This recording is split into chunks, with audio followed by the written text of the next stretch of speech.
Hey, good morning, Palm Desert, Center for Spiritual Living, Palm Desert.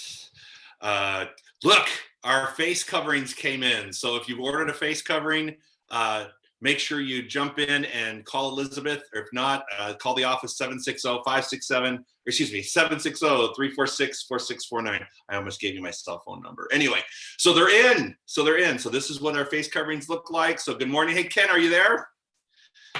Sure am, Joe. Here I am. We ordered face coverings for people if they wanted to order them. So so if you're going to be out there, you might as well advertise a little bit. Center for Spiritual Living, Palm Desert, changing lives one heart at a time. I mean, come on, right? Yeah.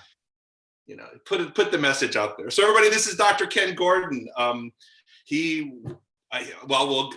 resume is long for a lot of members that are logging in. You've heard him before at our center, but to give you a little background, he and his wife, Deborah, lived in the Coachella Valley for a while. And I'll let him share that story in a few minutes. And then he came to the Center for what was the Religious Science Church of the Desert, and he became a minister there. And then they moved up to where? Kelowna, British Columbia. Kelowna, that's right. I keep thinking Edmonton, but it's Kelowna. So then he became the Center for Spiritual Living, International spiritual leader. So there's a lot of stuff we want to talk to Ken about today. But first of all, let's welcome Dr. Kenn Gordon. Yay, hey. So Dr. Kenn, why don't we do that? Why don't you give them a little background about, how you came to find the science of mind and, how that happened. And there's one part of the story I never really understood. When did you guys move? When and why did you move to the Coachella Valley, or were you here for a while before you found the center? How did that happen?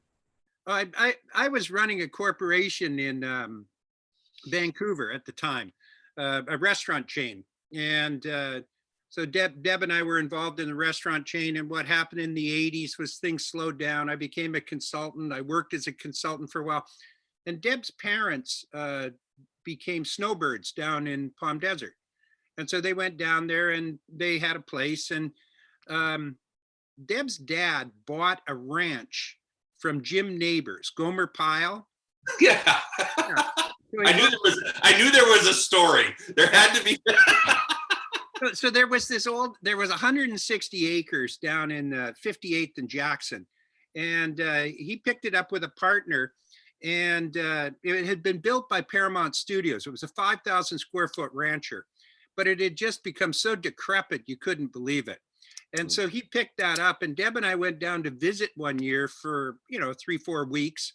And because I was between positions in Canada, they were trying to make it into an operating farm at the time. And I'd never farmed. I'd never done anything like that. I was a corporate executive. And so I went down, and we were put out at the ranch, basically, and we lived at the ranch. And we only had one child at the time, a little baby. And so we kind of just hung out at the ranch, and 12 years later, we were still there and we owned it. So, I mean, that's just kind of the way that we ended up owning the farm. So I just kind of started farming and playing around, never sat on a tractor in my entire life. And the next thing you knew, I was a farmer. And so we were there, and we started to do that. And my daughter came home one day, and she was looking for a Sunday school, or she was asking questions. And I'd been raised in a Methodist Lutheran cross church in Canada called the United Church of Canada. And and in university, I'd majored in philosophy and political science, which, I mean, how many jobs can you have that have philosophy? Well, you're a farmer, that worked. Well, Thoreau said that all farmers are mystics, so it was a great thing. So anyway, my daughter comes home. She's looking for a church. We start church shopping, and we end up going to the Palm Desert, or Church of Religious Science Palm Desert, with Dr. Tom. And so we show up there, and the first time the speaker was Raymond Charles Barker. Most of you have heard the story because I've told it at your center. And I really didn't care for it that much, but Deb loved it. And the next thing you knew, we were there every Sunday for 12 years or 10 years. And, we took ministerial classes and went through that. Both graduated from Dr. Tom's class. Didn't even know what religious science was. I just knew that I was a Costaite. Tom was my leader. And you know, I'd been born and raised in Kelowna, British Columbia, so we wanted to get home. And once we graduated, we started talking about it. And the next thing you knew, we were back starting and founding a church back in Kelowna, which is what we did. And we did that in 1993. So we're 27 years old this year, Wow. as far as the center goes. In 1999, I joined the board of directors of Religious Science International. The president at the time was Dr. David Walker. And I participated at that level. In 2001, I became a vice president. And I was a vice president right through to 2007 when Candace Beckett became the president. Or rather, Candace Beckett became the president in 2003. 2007, I became the president of Religious Science International and was fortunate enough to be the person who really helped walk us through, with the 600 other people, walk us through integration with United Church of Religious Science. And then in 2012, I became the spiritual leader of the whole movement, which I'm fond. And I've shared with Dr. Edward Vilhoun, our new spiritual leader, because as of March 1st, I no longer fit that role. I'd timed out. And, the last person that held that job with United and Religious Science International back together again was Dr. Ernest Holmes. So there I was. So I felt pretty ta-ta-da about the whole thing. Yeah. And so I spent 8 years and walked us through the rest of the integration process, which was a grind. And as of March 1st, I became retired. November last year, I retired from my center. Deborah's the senior minister there, although I still show up and speak occasionally. And so I retire. Here's the thing. I retire March 1st, and this stuff happens. And I jokingly say I always knew the world would fall apart when I retired. Oh, yeah, I know. So I retire March 1st, like March 6th, the stock market crashes. Right. I had all these plans, on my bucket list to do things. I looked at the Camino. My first trip was going to be to drive up the Alcan to Alaska and go fishing. I mean, there was just tons of stuff that I had planned. I had a gym bag packed when I retired. I put it out by the front door and I thought, 3 times a week, I'm going to the gym. Gym's closed. Stock market crashes. Yeah. And so we've been in isolation ever since. So people say, how's retirement going? And I said, I don't know. But yeah. Joe, for years, at least a year, and you and I talked many times, people would say, well, what are you going to do when you retire?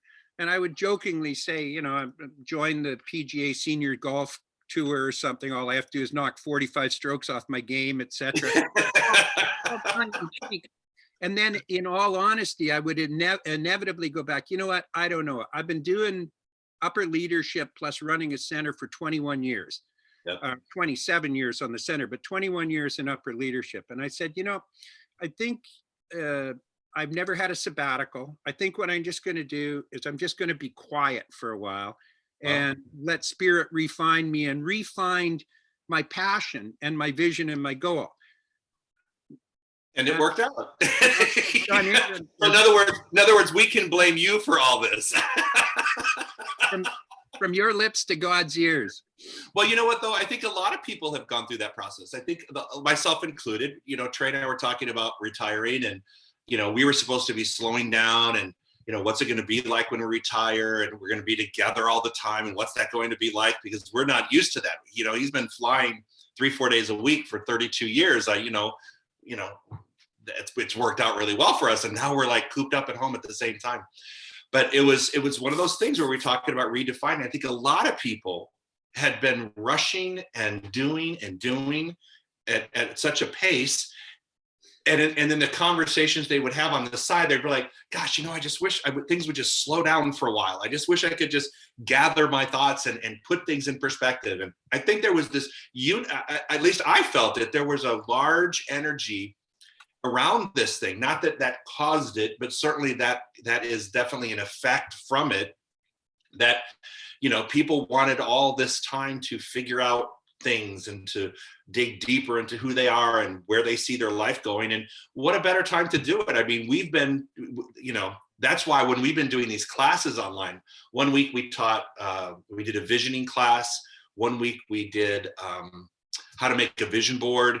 Karen Drucker Wednesday is going to do how to take and create chants from different affirmations. And so, we're spending a time putting a lot of spiritual tools out there into the universe that people can use to help define and redefine this, whatever is going forward. I think it's been an interesting experience. I know for us, because here I'm supposed to be slowing down. And then Trey said to me this morning, he said, so now what's your schedule this week? And I said, well, I've got a talk today. I got a live stream on Monday, 11 or 10, and then Tuesday at 10. And then I've got Wednesday, I'm doing my recording of services on Wednesday, and Thursday, I've got another 10 o'clock live stream. On Friday, I have a live stream. He's like, wait, we're supposed to be slowing down, right? I'm like, yeah, no, every day I'm on, we're doing something. So, yeah, it's just an unusual time to redefine.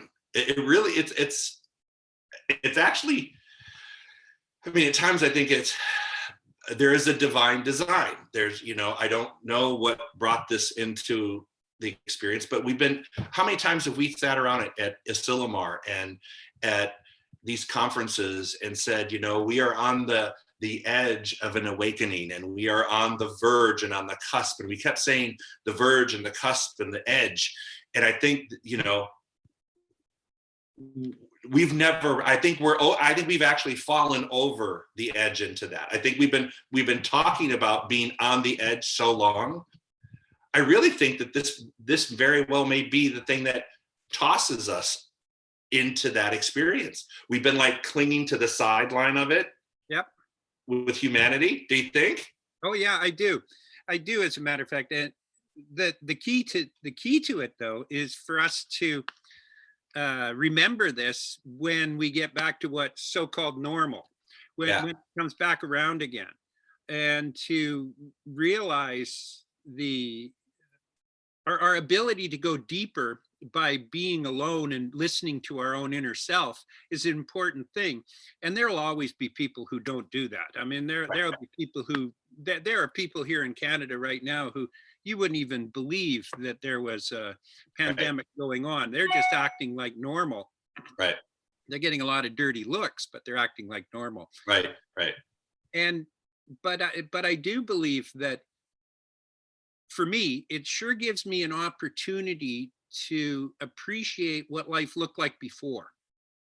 And I don't mean that I want to go back to that, but there's certain basic freedoms of activity and creativity that I seek when I move out there and start doing stuff like this. And I am so appreciative of the way that my life was before that it's heightened my sense of gratitude. Oh.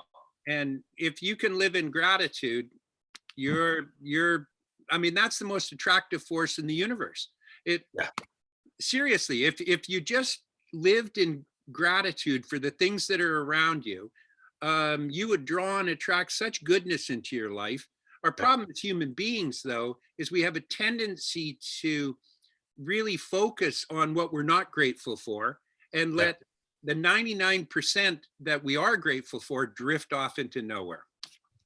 Ken, I had a gratitude moment on Friday. We had to pick up some stuff at the drugstore, and I said, Trey, we've got to get toilet paper.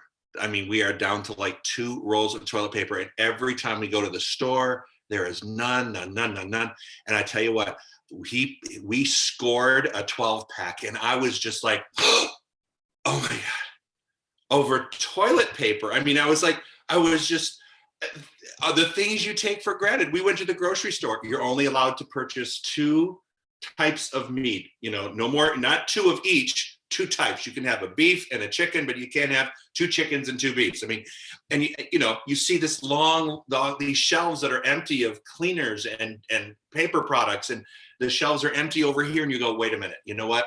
5 months ago, we're just taking all of this for granted. And I bring it up a lot, like at Thanksgiving and other times. It's like, we take for granted that fresh food and safe water and, the ability to go outside. And I tell you what, someone said I used this term incorrectly. I said this has kind of been the great equalizer, but it's not been an equalizer, because I think it has impacted people differently. But what is interesting is that we're all in the same storm. We're all in the same storm. At first I said, well, this is a great equalizer because it doesn't know anything about borders or, ethnicity or race or, sexual preferences, nothing. It doesn't know anything about that. The virus is the virus. It just knows what the virus is. But then I was corrected because someone said, no, Joe, you know what? You still have a job, or you still, you didn't lose someone. Excuse me. You still are, so your experience has been different, but we're all in the same storm. So how we handle it is differently. And gratitude, it's number one right now. Remember Dr. Tom, I'm so grateful for the things that I have and the things that I don't have. Remember he used to say that all the time? Yep. And I keep thinking about that. And I don't know if you know, but Trey and I both had the virus. Yeah, you told me. We both walked through it, and we went and got secondary tests because I just wanted to have a piece of paper, because I know I had a piece of paper that said positive, and now I need a piece of paper in my own mind that says negative, And so we went and got a secondary test, and they came back negative. And I'm just so grateful. I was so grateful to go, okay, we had it. Now we don't. This is good. I'm grateful for my health. I'm getting stronger. I'm going back to my exercise routine, doing whatever I can to stay as healthy as I can. But this time has really been a time about the things that I was grateful for in the past. There are also things that I look at and I go, I don't think I want to do that anymore, because I think that was draining, my life source instead of adding to. It's interesting how some things have sort of floated to the top and said, okay, why don't you keep this? How when you churn butter, the top gets rid of the best part of it, the creamy part gets to the top. I kind of feel like our creamy part is getting to the top. It's like, okay, let's skim this off and take this at the next venture. Yeah. Does that make sense? It's great. I'm growing vegetables now. My flowers too, but I'm out in my backyard growing vegetables. And like you said, we took it so for granted. And so when I see the arugula start to come out, it's like I feel so joy-filled because I can literally taste it. It's got to be 6 weeks before I can have any, but right. But it's like, holy cow, what a joy. Food is tasting different. If Deb brings something home from the store, it's like, oh, look, a score. Look what we got. Like you said. This is great, Yeah. Well, Trey and I never cooked. We never cooked. Poor Carly's not going to be able to cook a thing when she, finally finds a husband. But we never cooked. We were always, it was soccer or, going to the barn and riding horse or whatever it was. It was just always a busy time. And so we just ate out all the time. We've had to learn, we've learned how to cook, and we've had a lot of fun with it. And we're making it an event. And we're finding that as a couple, it's like, we can't wait till 4 o'clock comes around, because at 4 o'clock, we're now one of those people that have a little happy hour at 4 o'clock. It's like, okay, well, we'll just have ourselves one little glass of wine and we'll put appetizers out, then we'll clean it up and we'll make dinner. It occupies 4 hours. We realized it can occupy 4 hours in a day. And so another thing that came up, it's like, oh, you know what? I do like cooking. This is fun. We need to buy a pan. Who knew? Because it's just who knew. So yeah, exactly. I made bread the other day. Yeah. I haven't made bread for 30 years. I made bread the other day. Isn't it great? So let's talk about when some of the challenges that you faced. I want to rewind just a little bit. During the transition of the integration stuff, what were some of the greatest challenges that we experienced as an organization that you feel that you were a real part of healing the process? What are you most proud of in that time when you were spiritual leader of our organization? Matter of fact, I had a note on my wall here for quite a while at getting ready to speak in Denver at the final conference. And everybody, I think, thinks that my crowning glory was really aiding the integration. It wasn't. It was keeping us together through the integration. It was keeping people grounded through the integration, and it was making sure that we all moved in the same direction at whatever speed we happen to be moving. Jim Lockhart once gave a great talk, 2013 in Vancouver at the Fairmont, if you remember, when we did the conference there. And he gave this talk, and he talked about how the ellipse of evolution, how it's an ellipse. And on the one side is the cutting edge. And they're the people who want to move forward, and they're impatient, and they can't figure out why everybody else is so slow.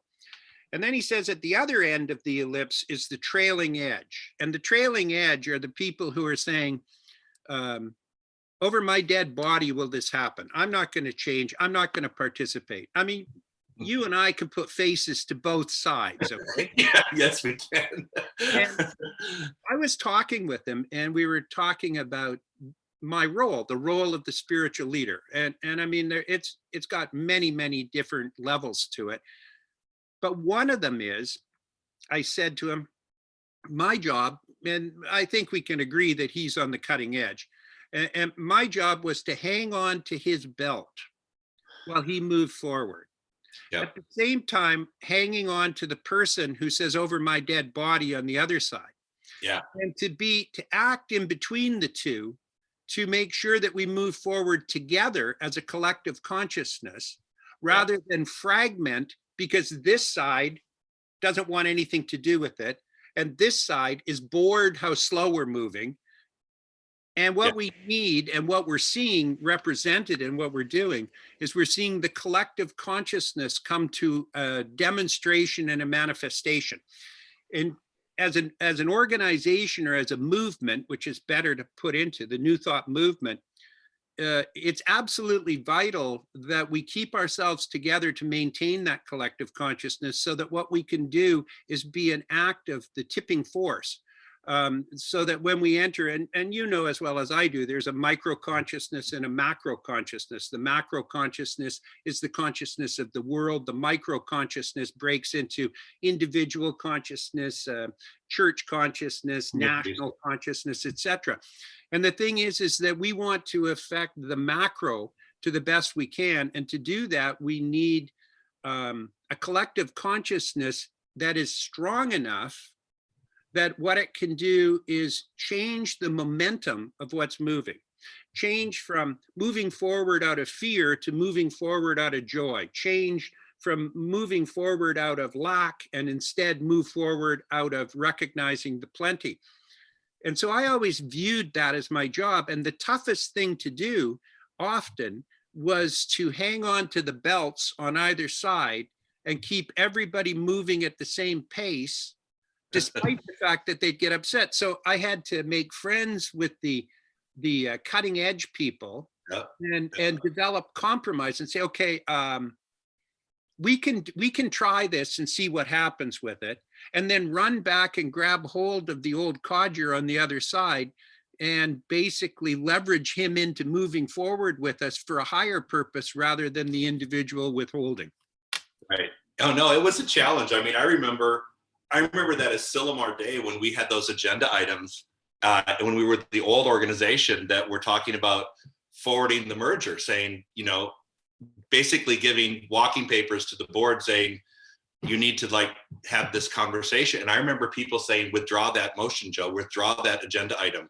Yeah. And then keep pushing, going, don't do it, withdraw it, Joe, withdraw it. I'm like, no, we need to move forward. We can do this. It's not going to be comfortable, but we can't continue to operate like we are. We need to bring it together. Yeah, it was not sustainable.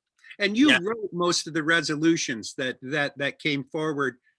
I mean, literally right up until probably 2018, you were still writing resolutions as we were healing and moving forward. And I remember many times we weren't in agreement with a lot of things, but we were never at odds. But what we could do is we could sit down and we could say, this is why Kenn, this is why I don't think this would work and we need to do something different. Right. And then it was a matter of saying, okay, so I don't get the whole pie, but I get a piece of it. So that's good. I can compromise to take that into effect for us to move forward, so that hopefully what happened in most cases is we walked away, at least those of us in the middle, we walked away feeling like there was a win-win that was Yeah. involved in it. Yeah, I mean, it was a negotiation part of it. I mean, I remember that. I remember vividly that whole. I basically though remember the Asilomar when we passed the first agenda items to change our name, to move forward in integration, and that whole thing. And I remember that angst with, like you said, the trailing edge in the back of the room. No, no, all those in favor say aye. Aye, all those in favor, no. It was like, okay, good thing you're back there, because that's where you belong. Come on, we'll move you up later. But no, that was a challenge, and you did a great job. And I bet the timing of this virus thing is just unbelievable, because the one time you can say, okay, I'm done now, and then you're like, oh, and now I get hit a giant pause button, you work so hard for all of that to happen, and then suddenly it's like you're like, okay, and now I'm going to roll into pause. and a different way of doing things. And I find a lot of the virtual stuff that we're doing, in my case, I think I retired at the perfect time, because I feel like an old silent movie star that couldn't make it into the era of sound. So I'm looking at the virtual stuff, and it's like, I'm not sure I know how to do this. I mean, I'm okay on a one-to-one conversation and stuff, but doing Sunday services on virtual without an audience, it's like, whoa, I'm not accustomed to this. Ken, I did it in this room I didn't tell people that I had the virus, but I was at home, and I was, totally isolated, and I had to do the Sunday talk by putting a bookshelf of my computer on I drug Carly's bookshelf into the office, put my computer on it, and then I just stood there and was playing to this ET tiny little circle in the middle of my office. I felt like, this is not the ministry I signed up for. It's like, this is so, and then, and I have my notes taped all over everything, because I'm on my PowerPoints, and I'm like, it was a really unusual time. And I don't know if I'm meant to be, because you and I were brought up by Dr. Tom. I mean, right. He was our teacher, and that's one similarity for those of you joining us.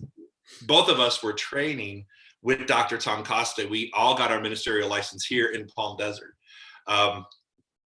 He was such a, you gauge everything by the energy you receive from the congregation, and they're taking and you're giving, then they're giving and you're taking, and then when you're playing to just a little circle, and you have to have, I've seen it with comedians that are, a line just falls flat because they don't have an audience to see whether it worked or not, and so it's changing the whole texture of everything we're doing. And this is easy because you have some feedback, Right. And we got a couple comments here. Hold on. Amy said, after 25 years at Mile High and CSL Palm Desert, I finally get to hear and see Dr. Gordon. Thank you. Yay. Wait, Amy. The painting is amazing. Who is the artist? The artist is Rob Lamagno. That's his name, and I'm going to have some more information on that probably by tomorrow. I'll have some pictures that we can post online. But isn't that great? It is. It's beautiful. It actually fits right there. So I may be bidding on that too. Let's see. Was there difference of philosophy between the two groups, between between ISL and UCRS? Was there a difference in philosophy? I don't really think I think there was a difference in management. There was a difference in structure. Yeah. Chuck Pettis did the branding for United. Right. And we were involved in a thing called the Visioning Bridge at that time. Actually, integration began back in the time of Carlton Whitehead and Fred from Denver. Both, yeah. And so Carlton traveled around a lot after he was president, after he retired, and he'd come visit our churches. As a matter of fact, both Lockhart and I, we were left in, and several others, we were left in his will. He said he would come every year and he'd live in our basement. So he'd give us a lot of insight. He said he used to go in secret to see Fred, Dr. Fred, and talk to him about integration. So it started that far back. Right. So what happened though was that when United decided to do a branding, what they did was they hired a Buddhist by the name of Chuck Pettis out of Whidbey Island, Washington State. Sweet, sweet man. And so they got their branding going. And so we thought, well, we'll hire him too, and we'll brand as well. He comes into my office one day and he lays down what's called the branding map for United. And he said, I want you to see something. So he lays down the branding map for United. And every one of their core values and every one of their core principles was written down there, and where they want to go and how they want to do it, what the messages they want to take to the world. And so he shows me United, and I say, oh, that's good. And then he says, here's yours. And he shows me RSI's. And if it had been a transparency, it would have been identical, except for the spelling mistakes. It was exactly right on. Our philosophy has always been the same. Our desires have always been the same. Our vision has always been the same. The only separation was the structure of the organizations that implemented it. Yep. So the challenge was never, how do we get the philosophy out? I mean, you're an old RSI guy. I'm an old RSI guy. If we meet Edward and David Bruner, for example, we believe and hold the same things to be true. Yep. We just operated and managed our organizations in a different fashion. Yep. And so the challenge was never about the philosophy. The challenge was always about the organizational structure. And if you actually stop and think about it, how inane that we would have these issues based on something as temporal as the form that we're looking at. In other words, the consciousness was the same, the form was different. And that's where we would get hung up, is we'd get hung up on the form. Now, I do have to tell you, there was a little bit about the consciousness that was different, just a little bit. And I'll tell you a story, because I think it was one of the integration meetings we had in Los Angeles at the airport. I think that's where it was. Yeah. Anyway, there was a ritual. They had a ritual where their organization, Cynthia James, they had a pot of oil, and they wanted us to all be anointed in this oil. And some of us that were like staunch religious scientists, we were like, wait, what? Oil, what? And I sat there with Edward, of all people, right? I'm sitting next to Edward. He and I, during the process, became really close. And I'm like, I am not going up there. I am not going up there. That is not who I am. I don't go up and put oil on my head. That's not my thing. Now, that could be your thing. I'm all for, you do your thing, but I am not. He says, Joe, you are a leader in this organization. You have got to go up there. And I'm like, Edward, and we're back here literally bickering. Like during this thing that's happening, the whole thing is unfolding before us. And we're bickering back and forth. Not going up there.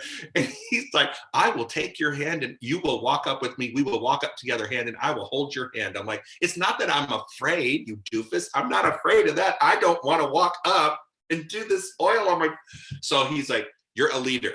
You were part of this revolution, Joe. You were part of the fabric of going through this or process of bringing these organizations together. Why can't you stand up and do something different? And I'm like, so he took my hand and we walked up together, and we went through the whole thing. And it was actually at that was the introduction that I had become more of an absolutist than I realized. And I didn't even I didn't even consider myself a full-blown absolutist, like Troard or anybody but it was, or Richelieu. But I sat there going, okay, I need to start opening up to this. And then Edward kept pushing, and he kept pushing. He's like, come with me to Bali. Come with me to Bali. See the softer side of the religion that can unfold alongside of what we're doing. So come and learn about meditation. Come and learn about this. And he kept pushing me till finally one day I'm like, okay, we'll book it. We'll book a trip. And we took a bunch of people to Bali, and it actually shifted my ministry. I mean, I had resisted it so long, and part of their unique brand was that they had an element of that we didn't have. Yeah. You know, the only element brand was we didn't have that element. We were absolutists. Yeah. Yeah. I mean, the only thing we ever had was Louis doing flowers.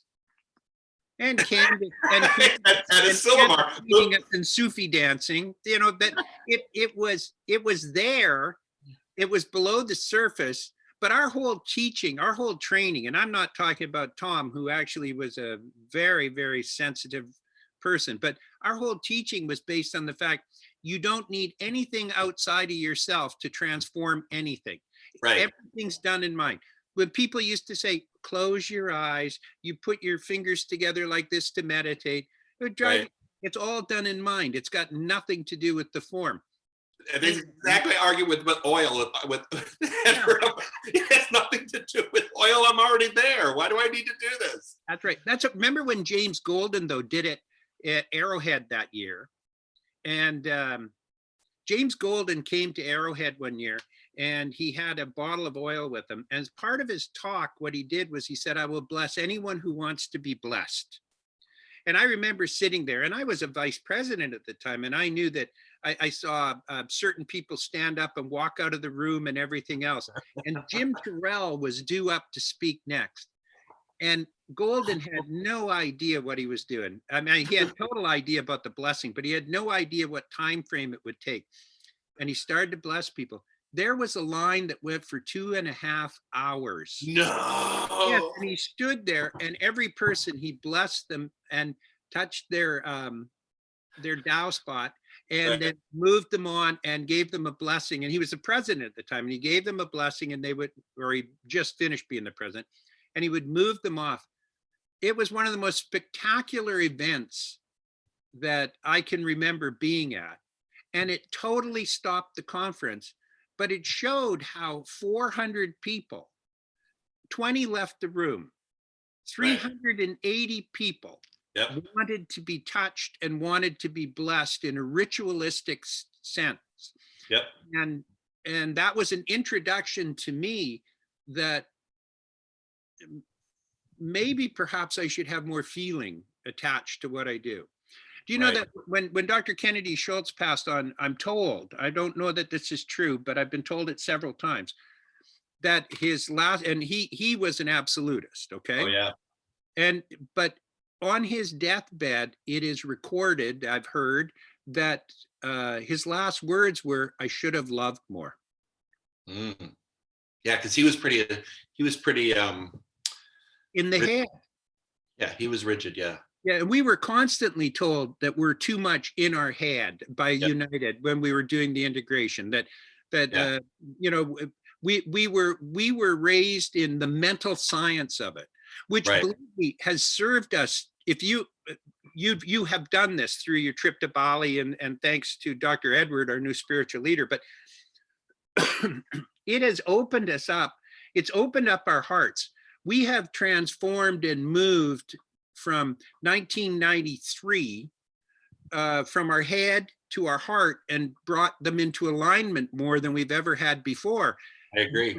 In 93, we were a head organization. That was all there was to it. Yeah. And we're blessed that we know both sides. Yeah. The thing is, I didn't know that I didn't know. Yeah. Because I had an old paradigm of religion, and being in Catholic church, and the water and the wine and the incense and all that stuff. So my perception was caught back at that of an 18-year-old who was forced to go to church during school. So I didn't know that I didn't know, and I'm really glad that actually changed, because it like our meditation is the meditation part of our service is a byproduct of my trips to Bali and to Bhutan and Peru and all that. So that would not have happened had I not had that experience. It still would have been a little bit more cerebral.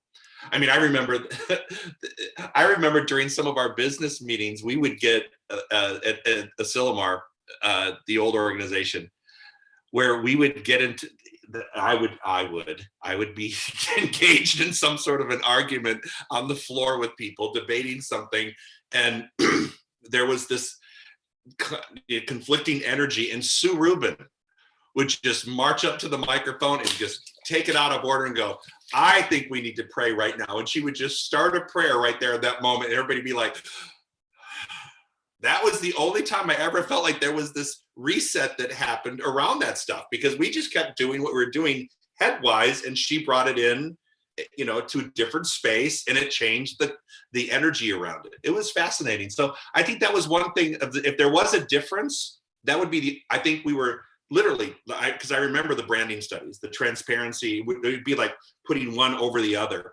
But it was interesting for us to take that journey with them into that part that we were just never exposed to.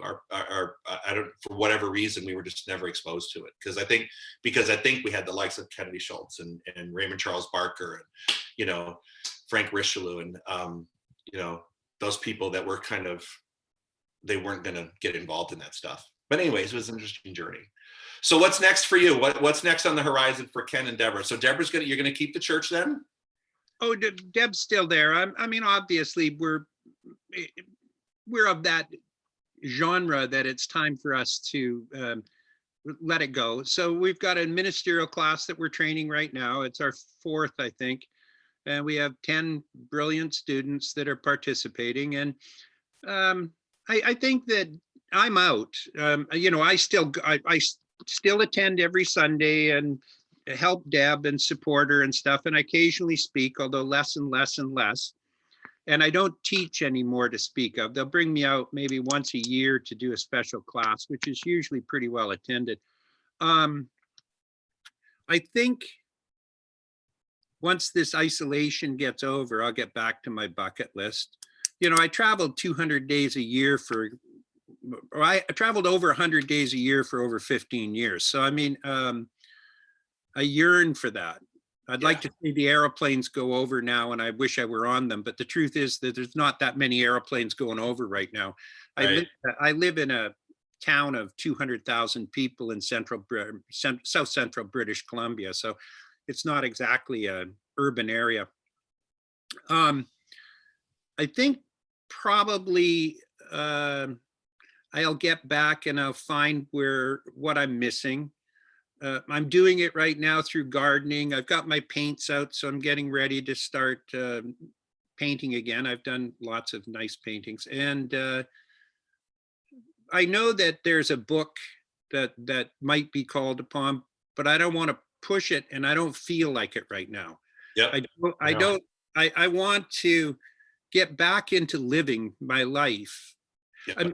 I'm thinking of buying an electric bike. I mean, I'm giving you all these things. And the reason I'm running around all this form stuff with you, Joe, is because I don't know what the answer is, because I haven't had enough time to really sit back and digest and lay down what's going on. Absolutely. I totally understand that. And meanwhile, all these great ideas are popping in your head. You can't pursue them because we're sort of in the lockdown phase. I get it. Yeah. I had 8 or 10 gigs that were set up. I was going to wean myself off of this. So right. I had a trip in April. I had a trip in May. I had a trip in June. August, I was gone all August doing stuff at conferences and keynoting. And so far, everything has canceled right up until the last one that I have at the end of October. And we'll see what happens with that. So basically now I'm getting phone calls from people saying, will you come on and do virtual stuff? And I'm happy to tell you that you're the first one outside of my center that I have done. So well, we are honored. Yeah. We are honored. Kenn, always love talking to you. Thank you so much for joining us today. I think people who logged in get a glimpse of part of the lineage of the Center for Spiritual Living Palm Desert, because Kenn was such a big part of that, and he grew into this incredible spiritual leader worldwide, international spiritual leader. So he was everywhere. So Kenn, thank you for your dedication. Enjoy. And one last question. What were some of the major compromises? We don't have time to go into that one. That they were structural in nature. I'll just say this. The compromises, I think, were structural in nature, and we got there where we need to go. We got where we needed to go if not the first year, within years 2, 3, and 4 following the integration. I think we're actually there now, but it took us a while to get the compromises in place. But I think we actually did that. I do. I see it. At least I see it from where I sit.